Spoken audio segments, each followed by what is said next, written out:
Thank you, Senator Padilla. We're on a roll call. Just to alert the members, and Senator Cruz is next.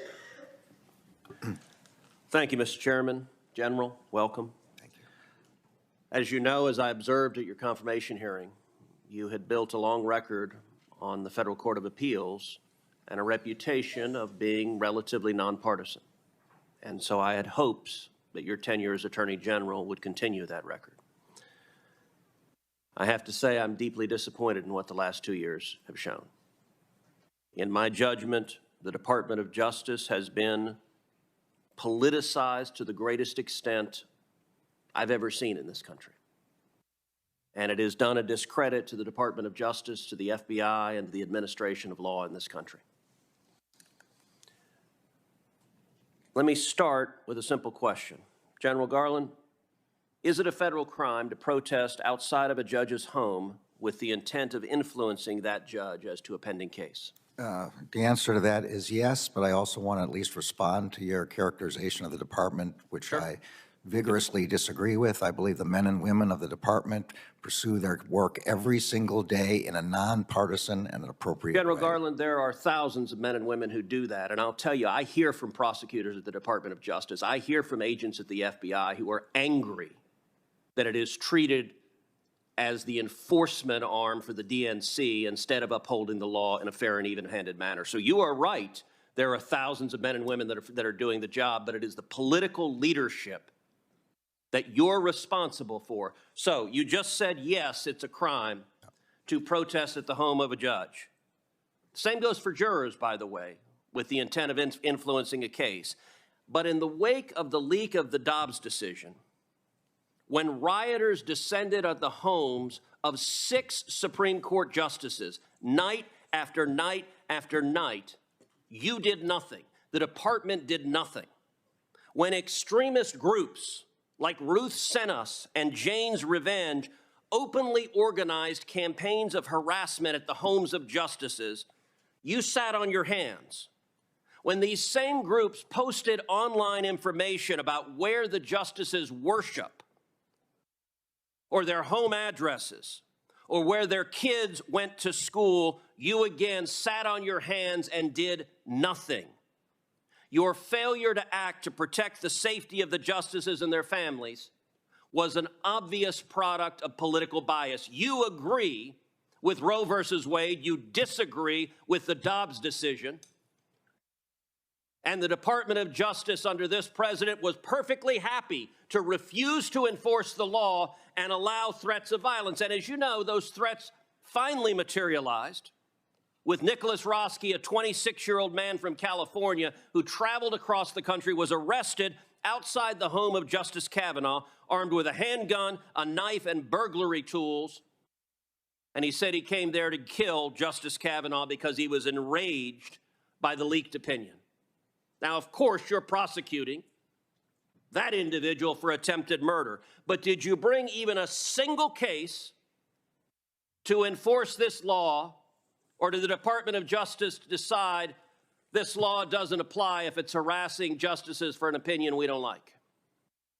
When the Dobbs draft was leaked, I did something no Attorney General in the history of the department had ever done before. For the first time in history, I ordered United States Marshals 24/7 to defend every residence of every justice. So Garland, as a judge, you're familiar with asking counsel to answer a question. I am answering. Has the Department of Justice enforced this statute? Have you brought a single case against any of these protesters threatening the justices under 18 U.S.C. Section 1507? Have you brought even one? Senator, you asked me whether I sat on my hands, and quite the opposite. I sent 70 United States Marshals. Let me try again. To defend. And has the Department of Justice brought even a single case under this statute? It's a yes, no question. It's not a give a speech on the other things you did.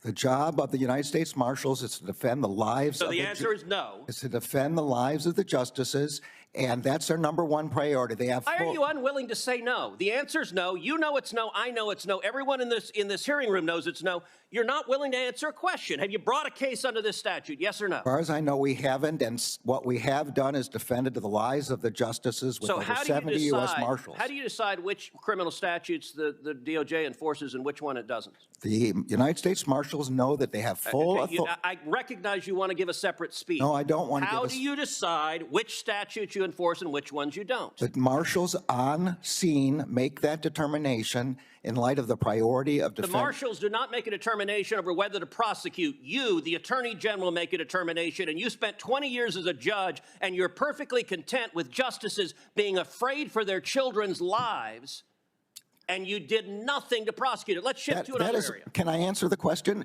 No, The you Attorney cannot. You General- have refused to answer the I am question. answering your question. The How did Attorney you General choose- does not decide whether to How arrest. did you choose not to enforce this statute? The marshals on scene. Marshals don't make that decision. They do make the decision of whether to make To an arrest. prosecute someone? No, they don't. If they make Marshals do not have prosecution if they make an authority. arrest, All right, then it goes to the let's change marshals. topics because our time is limited.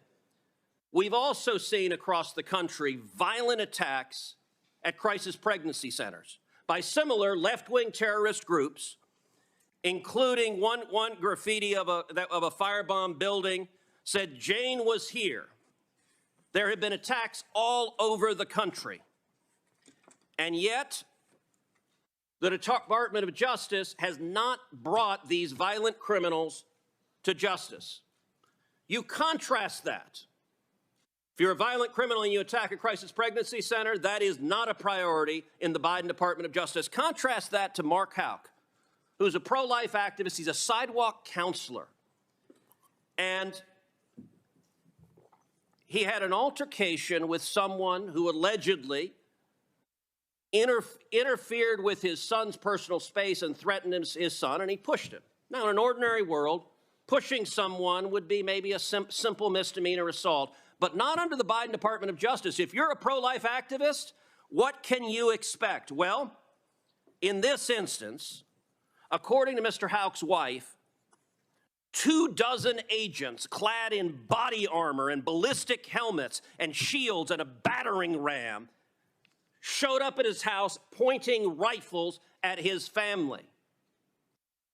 Why do you send 24 agents in body armor to arrest a sidewalk counselor who happens to be pro-life, but you don't devote resources to prosecute people who are violently firebombing crisis pregnancy It centers? is a priority of the department to prosecute and investigate and find the people who are doing those firebombings. They are doing it at night and in secret. So, and we have found one group which we did prosecute. You found one. How many have there been? How many attacks? There have been a lot, and if you have any information specifically as to who those people are, we would be glad.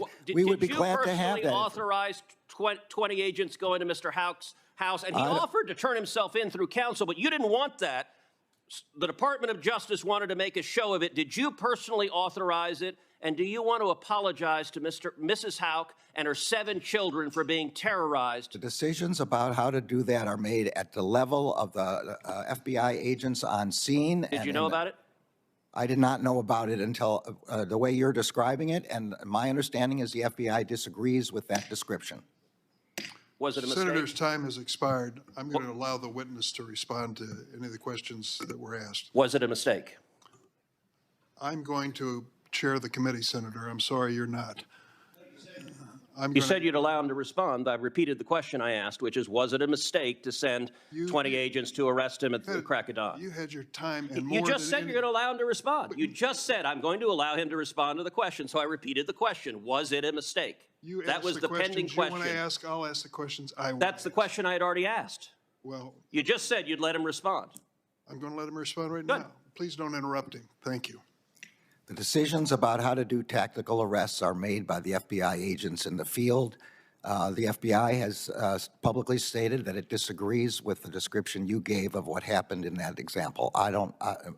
That's the best I can answer.